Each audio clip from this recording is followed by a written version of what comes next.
Monsieur le directeur, Madame la députée, Monsieur le préfet, Mesdames et Messieurs, je suis tout particulièrement heureux de me retrouver parmi vous dans cette très grande diversité et je salue en particulier les enseignants qui sont ici présents, mes collègues.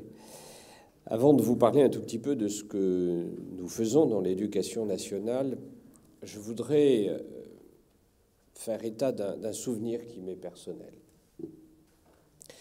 J'écoutais ce matin à la radio un chef d'entreprise qui expliquait que dans son entreprise, il employait 8% de personnel en situation de handicap, donc un petit peu au-dessus de ce qu'exige aujourd'hui la législation française. Et on lui demandait pourquoi.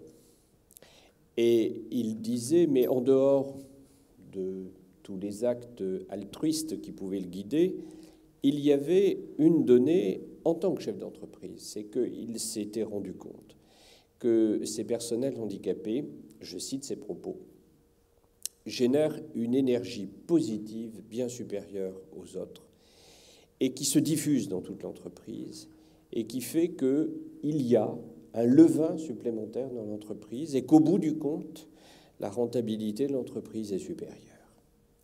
Alors, vous le savez, un recteur est d'abord un professeur. Et avant d'arriver dans cette très belle région, j'ai été pendant 10 ans le doyen de la faculté de droit de Toulouse, qui était une faculté de 10 000 étudiants.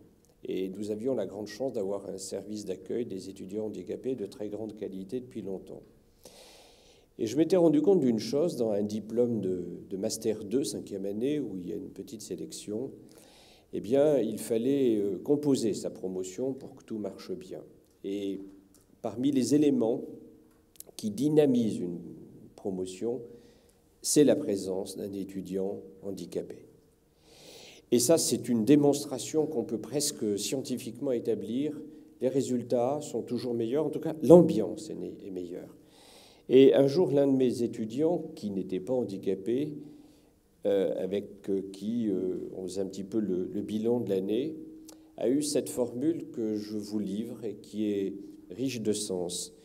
Il m'a dit, vous savez, monsieur le doyen, quand on se retrouve à 30 et qu'il y a un ou deux camarades handicapés, eh bien, on s'aperçoit qu'on est tous handicapés.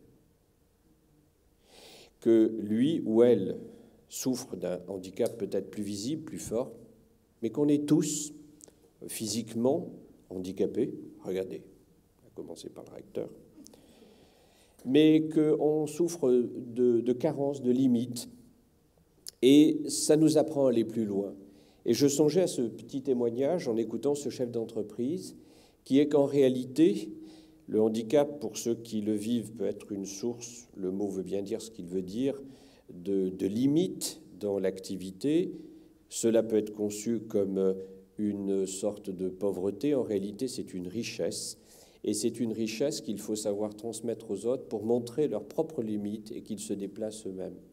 Et donc, quand on parle d'inclusion, et pour un juriste, les mots ont un sens bien précis, on voit très bien la philosophie générale qui est, en réalité, de tirer toutes les richesses humaines d'une société.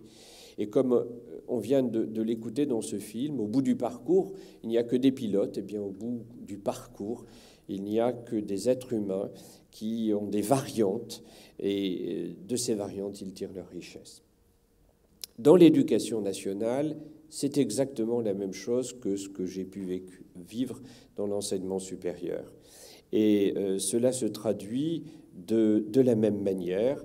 Les jeunes qui ont autour d'eux des camarades dont ils voient le handicap changent de regard sur la société, changent d'attitude et progressent même bien plus. Pour nous, enseignants et éducateurs, tout est bien sûr centré autour de cette très grande loi du 11 février 2005 qui a déjà été évoquée, avec les notions d'accessibilité, de compensation. Ce qui, pour l'éducation nationale, se traduit concrètement par deux missions.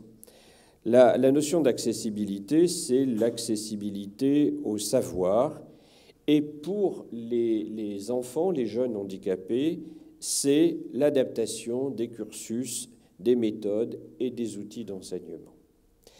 Et c'est là où le petit monde du handicap fait progresser toute l'éducation nationale.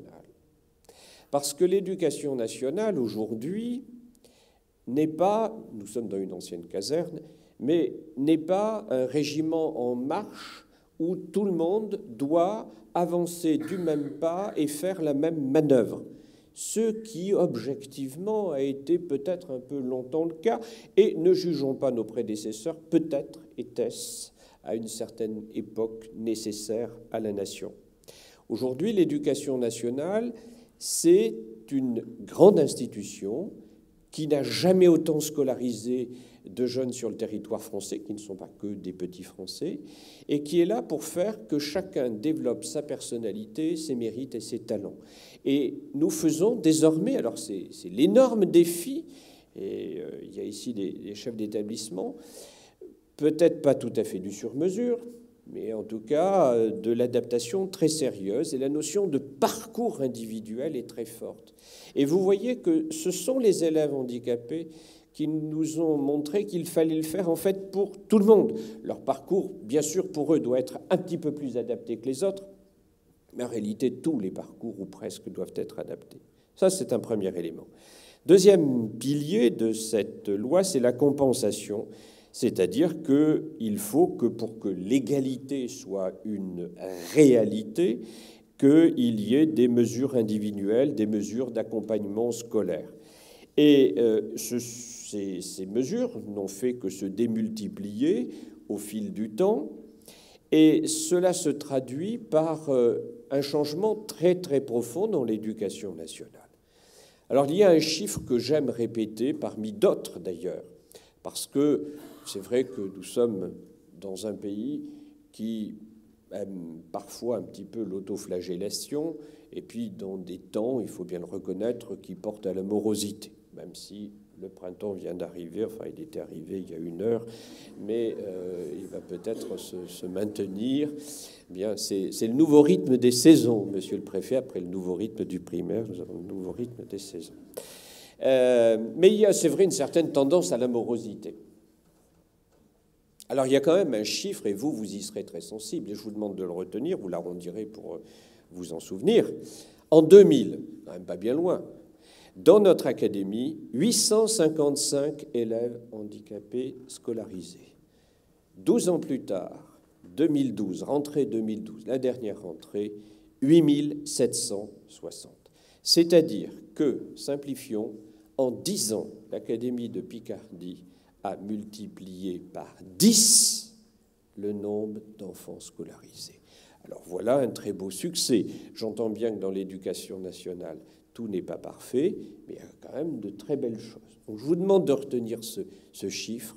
Entre 2000 et 2010, multiplication par 10 des enfants scolarisés. C'est-à-dire, on n'a jamais aussi bien fait en si peu de temps. Alors cela se traduit par le fait qu'il faudrait à ces 8000 ajouter 2000 élèves scolarisés à temps partiel dans des établissements médico-sociaux. Je dois me rendre très prochainement d'ailleurs à l'hôpital Sud pour visiter une école que peu de gens connaissent qui est inclue dans l'hôpital. Donc en réalité, vous voyez que ça vous fait 8000 plus 2000, 10 000 élèves en Picardie qui bénéficient d'un soutien particulier que leur offre l'institution de l'éducation nationale. Alors, cela passe évidemment par les classes d'inclusion qui sont au nombre de 171 dans notre académie, les unités localisées d'inclusion scolaire, les ULIS, au nombre de 96, et cela, évidemment, passe, mais Madame la députée, vous venez de me ravir ce point-là, la formation des enseignants. Évidemment, c'est quelque chose d'important. Cette formation des enseignants qui va être profondément, je crois, renouvelée par la création de l'École supérieure du professorat et de l'éducation, qui est peut-être la mesure, enfin, l'une des mesures, en tout cas les plus importantes de la loi qui est en voie d'achèvement de vote devant le Parlement. Il faut former les enseignants parce qu'un enseignant peut être effectivement complètement perturbés, démunis face à un public nouveau. Et ce qui était dit en ouverture de cette journée, c'est qu'il faut que le regard change et que cette espèce soit de peur, soit de crainte, soit de repli, que quelqu'un qui se juge ordinaire et qui ne l'est pas face à quelqu'un de handicapé porte un regard différent. Cette formation est déjà une réalité puisque cette année, 27 professeurs du second degré volontaires ont suivi une formation de 150 heures pour obtenir le certificat complémentaire pour les enseignements adaptés, la scolarisation des élèves en situation de handicap. Et j'ai visité moi-même un certain nombre de ces classes. Je puis vous dire que, je crois, la vertu première d'un enseignant, me semble-t-il, c'est l'écoute. Un maître, c'est d'abord celui qui écoute, il parle après. Et donc, au fond, la grande vertu, c'est la patience. Et lorsqu'on visite ces classes, ce qu'il y a d'admirable de la part de quantité de professeurs, c'est de voir combien ils se donnent la peine d'entrer, et je songeais à la petite scène qui nous a été jouée tout à l'heure si remarquablement, essayer de comprendre ces enfants, surtout quand ils sont très jeunes, et de se dire quelle est la clé mystérieuse de leur personnalité. Et ces professeurs, donc, vont être, je pense, encore mieux formés par cette ESP. Sachez en tout cas que vous devancez nos préoccupations, puisque M. Tedéart, ici présent et qui est délégué au rectorat pour toutes ces questions, veille attentivement au grain pour la formation de cette école dont vous savez que les statuts ont été votés il y a quelques jours par notre université. Voilà, je me garderai bien de vous dire que tout est parfait. D'ailleurs, le jour où tout sera parfait dans l'éducation nationale, il n'y aura plus de recteur. Bon. Donc, tout n'est pas parfait, mais nous cheminons vers une amélioration. Et en tout cas, comme cela est la règle pour des enseignants, nous avons en perspective la perfection. Nous ne l'atteindrons probablement jamais dans l'ordre humain des choses, mais nous la viserons toujours et nous nous améliorerons toujours.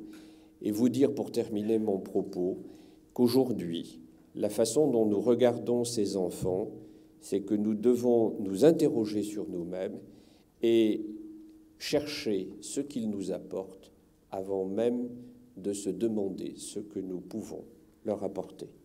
Très bonne journée à vous tous.